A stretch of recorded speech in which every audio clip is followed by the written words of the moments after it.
UP में आप सभी का स्वागत है। मैं हूं आपके साथ अनु सिंह और मेरे साथ है मेरी सहयोगी दीपा। जी दीपा।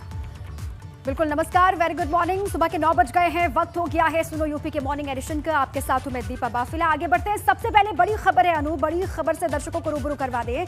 आज भाजपा में शामिल हो सकती है अपर्णा यादव, ये बहुत बड़ी खबर इस वक्त मिल रही है। प्रदेश अध्यक्ष स्वतंत्र देव की मौजूदगी में भाजपा में शामिल हो सकती है अपर्णा यादव। मुलायम सिंह की बहू अपर्णा यादव ले सकती है भाजपा की सदस्यता, ये बड़ी जानकारी है। लंबे वक्त से ऐसी खबरें लगातार मिल रही थी, अब ये जानकारी मिल रही है कि आज फैसला हो सकता है अपर्णा यादव की तरफ से। मुलायम सिंह यादव की बहू अपर्णा यादव को लेकर यह जानकारी कि बीजेपी में शामिल वो हो सकती हैं। इंतजार इस मौके का भी किया जा रहा है लंबे वक्त से।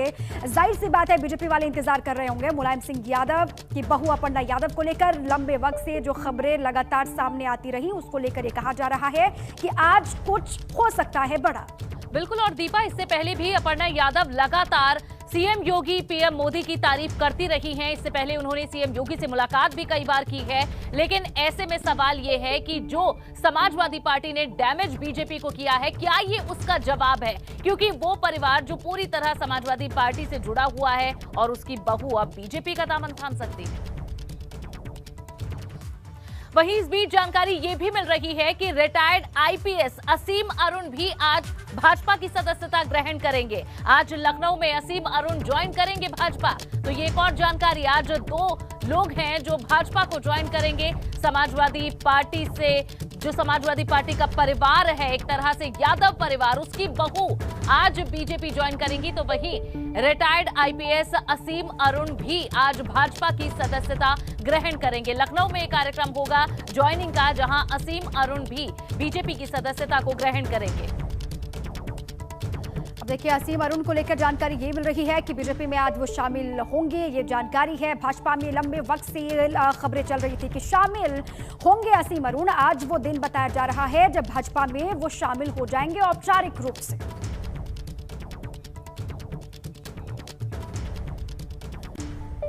चले इसी पर और जानकारियों के साथ रतीश मेरे साथ जुड़ चुके हैं, उन्हीं का रुख सीधे कर लेते हैं। सबसे पहले जानते हैं असीम अरुण के बारे में क्या अपडेट रतीश के पास है। रतीश, आज वो दिन है जब असीम अरुण जो है वो भाजपा में शामिल हो जाएंगे। कितने बजे कार्यक्रम की शुरुआत होगी और कहां पर कौन कौन मौजूद होगा, बताएं विस्तार से।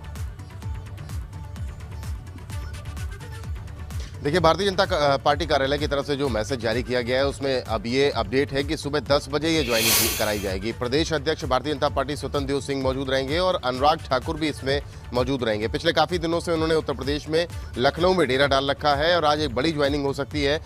सबसे पहले कानपुर के पूर्व पुलिस कमिश्नर आईपीएस असीम अरुण कल भी भारतीय जनता पार्टी के कार्यालय पहुंचे थे, लेकिन कुछ तकनीकी कारणों के चलते उनकी ज्वाइनिंग कल नहीं हो पाई थी। आज उनकी ज्वाइनिंग होनी, ये भी कहा जा रहा है कि कोई एक प्रशासनिक अधिकारी हैं रिटायर्ड, उनकी भी ज्वाइनिंग आज कराई जा सकती है। और साथ ही आज बड़ा झटका समाजवादी पार्टी को दिया जा सकता है। मुलायम सिंह यादव की जो बहू हैं अपर्णा यादव, उनकी ज्वाइनिंग भी कराई जा सकती है। कल शाम को अचानक से हलचलें बढ़ी थी लखनऊ मुख्यालय पर कि मुख्यमंत्री योगी आदित्यनाथ आ रहे हैं, चूंकि कार्यालय पर अनुराग ठाकुर, प्रदेश अध्यक्ष स्वतंत्र देव सिंह और सुनील बंसल मौजूद थे। एक मीटिंग की चर्चा की जा रही थी, चूंकि कल भारतीय जनता पार्टी ने अपनी पहली लिस्ट भी जारी की थी, पहले चरण और दूसरे चरण को लेकर के, उसके तमाम असंतुष्टों को मनाने के लिए और जो आगे फ्यूचर प्लानिंग है उस पर बात करने के लिए।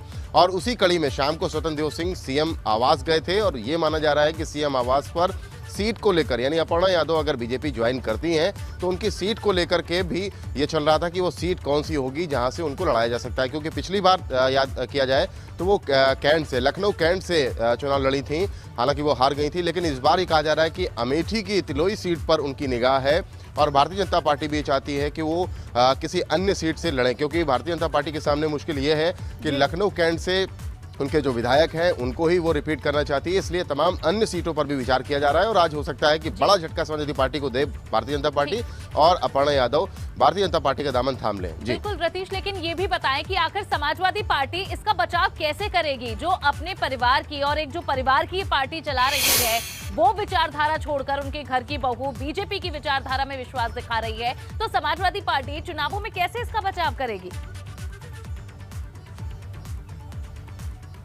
बिल्कुल, इससे पहले भी हल्के हल्के झटके दिए जा चुके हैं अपर्णा यादव की तरफ से, क्योंकि अपर्णा यादव लगातार प्रधानमंत्री नरेंद्र मोदी की खुले मंचों से और मुख्यमंत्री योगी आदित्यनाथ की तारीफें करती आई हैं और इसी से संदेश वो देती आई हैं कि अगर समाजवादी पार्टी में उनको प्रॉपर सम्मान नहीं दिया गया, क्योंकि वो भी अपर्णा यादव की बहू है, मुलायम सिंह यादव की बहू है अपर्णा यादव, और अगर उनको प्रॉपर सम्मान नहीं दिया गया तो वो अपनी राहें जुदा कर सकती हैं राजनीति में, क्योंकि राजनीतिक रूप से, सामाजिक रूप से वो काफ़ी ज़्यादा सक्रिय रहती हैं और इसीलिए अपर्णा यादव अब अपना जो राजनीतिक भविष्य है वो तलाश रही हैं और समाजवादी पार्टी को छोड़ करके भारतीय जनता पार्टी का दामन थाम सकती हैं। भारतीय जनता पार्टी के नेताओं की लगातार वो तारीफ करती रही हैं, योगी आदित्यनाथ से उनकी मुलाकातें होती रही हैं और प्रधानमंत्री के लिए सोशल मीडिया प्लेटफॉर्म्स पर वो लगातार तारीफ भी करती रही हैं और शायद इसीलिए माना जा रहा है कि आज अपर्णा यादव समाजवादी पार्टी को छोड़ करके भारतीय जनता पार्टी का दामन थाम सकती हैं। बिल्कुल रतीश, लेकिन कितना बड़ा झटका होगा ये समाजवादी पार्टी के लिए? कितना बड़ा जनाधार है अपर्णा यादव का, वो भी जरा बताइए।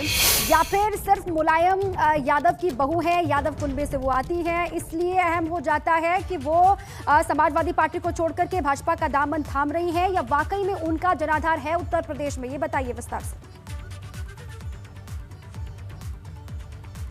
देखिए, अपर्णा यादव पिछले काफ़ी समय से राजनीतिक रूप से कहा जाए सक्रिय हैं और सामाजिक रूप से ज़्यादा सक्रिय हैं। वो सामाजिक कार्यों में ज़्यादा भाग लेती आई हैं और पिछले चुनाव से कुछ पहले ही उन्होंने अपनी सक्रियता को काफ़ी ज़्यादा बढ़ा दिया था। जनाधार की बात की जाए तो ज़्यादा जनाधार नहीं है, लेकिन अपने आप में यही काफ़ी होता है एक संदेश देने के लिए कि वो अपर्णा यादव मुलायम सिंह यादव, धरती पुत्र मुलायम सिंह यादव की बहू हैं और यही संदेश लेकर के वो जहाँ से भी चुनाव लड़ती हैं या जाती हैं, वहीं पर उनको यह आशीर्वाद मिलता है। हमेशा वो मीडिया से बात करते हुए हमेशा यही कहती हैं कि नेताजी के कामों को उनको आगे बढ़ाना है और नेताजी के कामों को तो अखिलेश यादव भी आगे बढ़ा रहे हैं, यानी नेताजी के कामों को और नेताजी के नाम को लेकर के बीच में बंटवारा होगा और अगर बंटवारा होगा तो जरूर ही अपर्णा यादव को फायदा भी होगा, क्योंकि वो मुलायम सिंह यादव की बहू है। भाजपा की तारीफ करती हुई अपर्णा यादव अक्सर देखी जाती है, प्रधानमंत्री की, सीएम की तारीफ वो अक्सर मंचों से करती भी रही है, लेकिन बीच में खबर यह आई थी रतीश कि हो सकता है समाजवादी पार्टी ही तिलोई भेजे या फिर तिलोई से चुनाव लड़ाए अपर्णा यादव को। यहाँ पर सहमति नहीं बनी, बात नहीं बन पाई, इसको लेकर भी तमाम खबरें चल रही हैं। अब कहां से, लखनऊ कैंट से उनको बीजेपी उतारती है या फिर तिलोई से बीजेपी दाव चलती है, इस पर भी लगातार नजर होगी। बहरहाल आज की आने वाली तस्वीरों पर लगातार नजरें टिकी हुई हैं। बहुत शुक्रिया आपका रतीश, पूरी जानकारी के लिए। आप नजर बनाए रखिएगा। आगे बढ़ते हैं। सहारनपुर में समाजवादी पार्टी में टिकटों को लेकर घमासान मचा हुआ है। जी हां, इमरान मसूद को अब तक कहीं से टिकट नहीं मिला। इमरान को सपा से टिकट मिलने की उम्मीद थी, लेकिन अब ऐसा कुछ भी होता हुआ दिखाई नहीं दे रहा।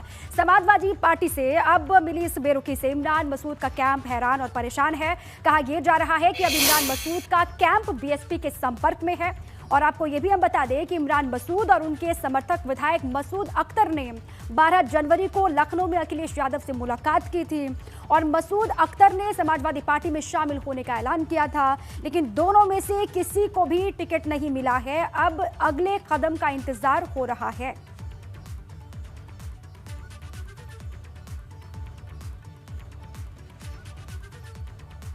तो इमरान मसूद की अखिलेश यादव से बात नहीं बनी है। दरअसल 12 जनवरी को अखिलेश यादव से इमरान मसूद ने मुलाकात की थी। विधायक मसूद अख्तर को साथ ले गए थे इमरान मसूद अख्तर ने भी कांग्रेस से इस्तीफा दिया था और वे सपा के अंदर शामिल होने का ऐलान भी कर चुके थे। दोनों में से किसी को भी समाजवादी पार्टी ने टिकट नहीं दिया। बसपा के संपर्क में इमरान मसूद और मसूद अख्तर अब दोनों ही हैं, सूत्रों के हवाले से खबर है। तो कांग्रेस के बड़े नेता हैं इमरान मसूद, लेकिन समाजवादी पार्टी में उन्हें टिकट नहीं मिला है और अब ये कहा जा रहा है कि वे बीएसपी का रुख कर सकते हैं। जी दीपा, बिल्कुल, आज क्या होगा अगला कदम इमरान मसूद का, इस पर लगातार नजर होगी। बलराम पांडे जुड़ चुके हैं और जानकारियों के साथ लखनऊ से सीधे उन्हीं का रुख कर लेते हैं। बलराम, क्या जानकारी मिल रही है? चूंकि पहले आपसे बात हुई, आपने कहा कि आपके सूत्र ये बता रहे हैं कि बसपा के संपर्क में वो हैं और बसपा का दामन वो थाम सकते हैं। अगर ऐसा करते हैं तो कितना बड़ा कदम इमरान मसूद का हो सकता है और क्या जानकारी इसको लेकर आपके पास अभी मिल पा रही है ज्यादा?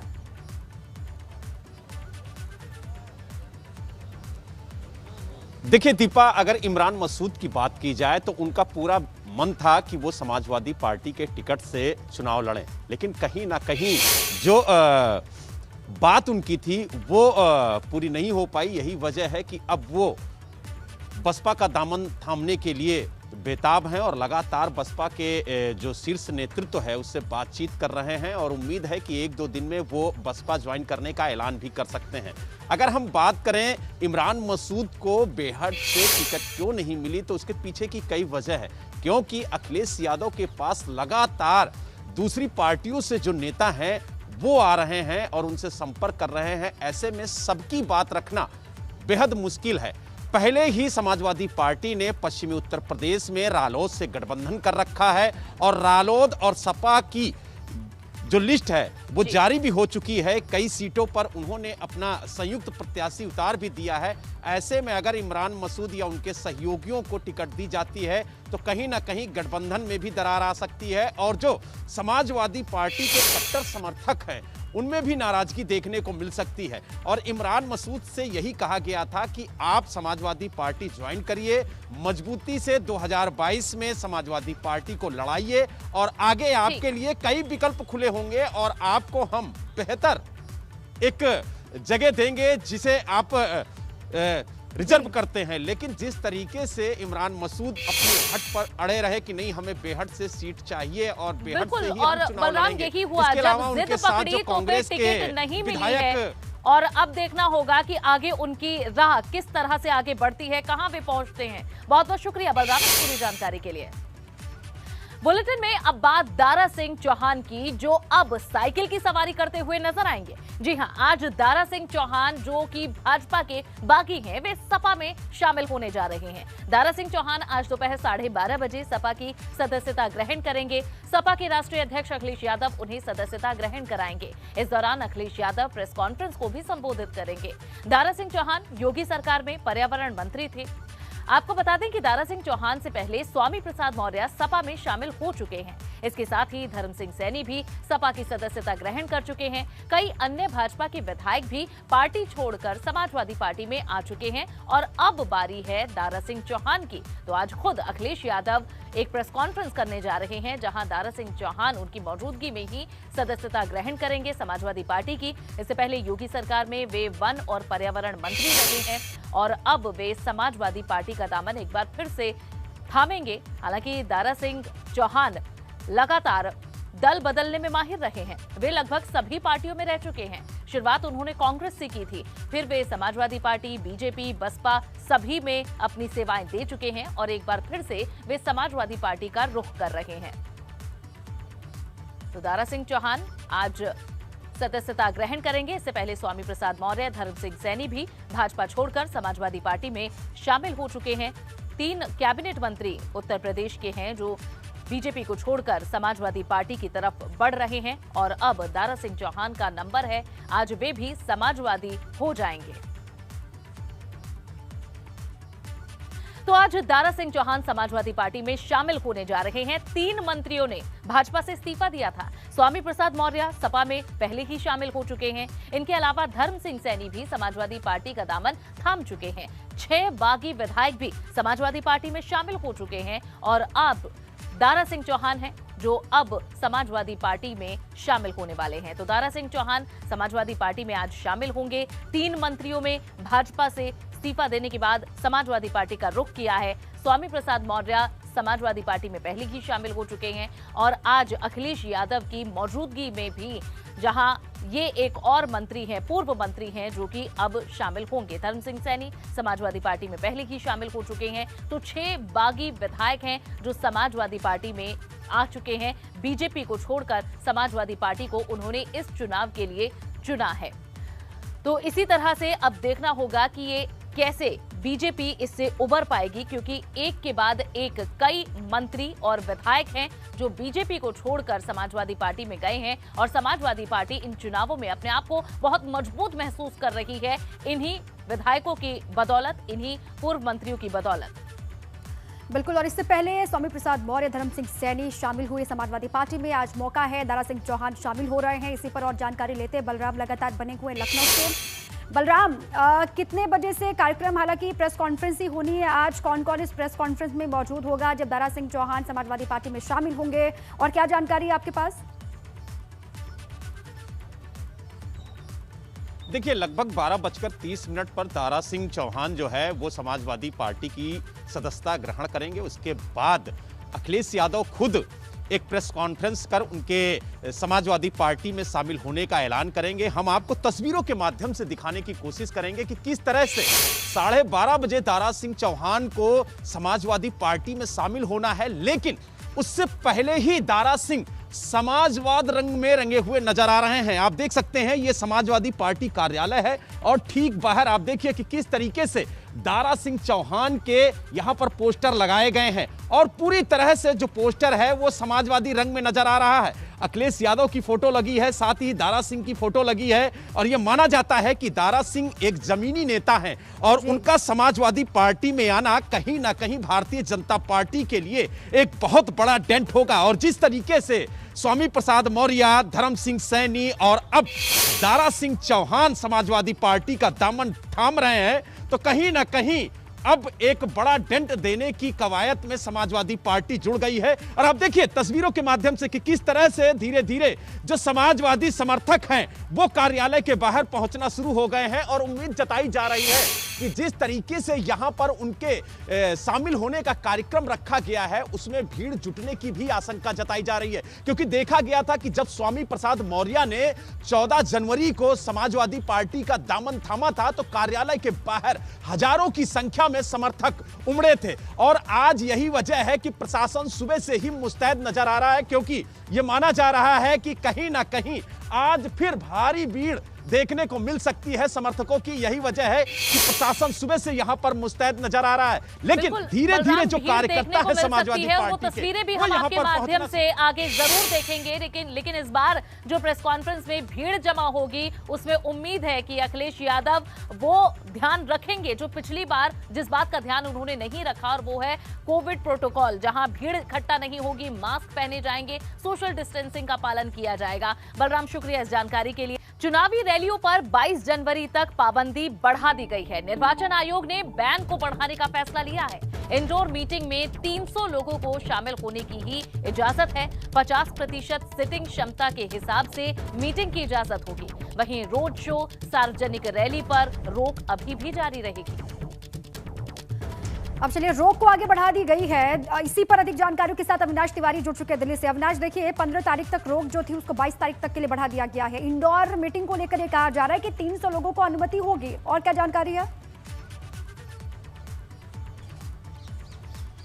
देखिए, अगर बात करें तो जिस तरीके से जब 8 जनवरी को चुनाव आयोग ने चुनाव की घोषणा की थी तो तब 15 जनवरी तक के लिए बैन लगा रखा कि तमाम सारी जो पॉलिटिकल पार्टियां हैं वो किसी तरीके से न तो रोड शो कर सकेंगी, न रैलियां कर सकेंगी और इसके अलावा न भीड़ एकत्रित कर सकेंगी। लेकिन कल सिचुएशन को रिव्यू किया है चुनाव आयोग ने, जिसके बाद रैलियों को लेकर थोड़ी छूट दी गई है। रैलियां नहीं कहेंगे बल्कि एक जनसभा करने के लिए तमाम सारे प्रत्याशियों को एक छूट दी है, जिसमें यह कहा गया है कि किसी भी इंडोर स्टेडियम में या ऑडिटोरियम में 300 लोगों तक को बुलाने की इजाजत है, लेकिन 50% कैपेसिटी से ज़्यादा लोगों को न बुलाया जाए। यानी कि अगर कोई बहुत बड़ा हॉल है, कोई बहुत बड़ा ऑडिटोरियम है जहां 1000-2000 लोग भी बैठ सकते हैं, 50% उसका 500 है, लेकिन वहां 500 व्यक्ति नहीं बुला सकते हैं। केवल 300 अधिकतम व्यक्तियों को वहां पे बुलाया जा सकता है और उनसे संवाद किया जा सकता है, उनसे अपना चुनाव प्रचार किया जा सकता है। ये चुनाव आयोग ने ये आदेश 22 जनवरी तक के लिए दिया गया है। 22 जनवरी को एक बार फिर से कोविड सिचुएशन को रिव्यू करेगा चुनाव आयोग और इसके बाद फिर अगला आदेश देगा कि किस तरीके से प्रत्याशियों को और ज्यादा ढील दी जाए जिससे कि वो चुनाव प्रचार कर सके। हालांकि पहले जब 8 जनवरी को जब चुनाव की घोषणा हुई थी तो उस वक्त 5 व्यक्तियों के साथ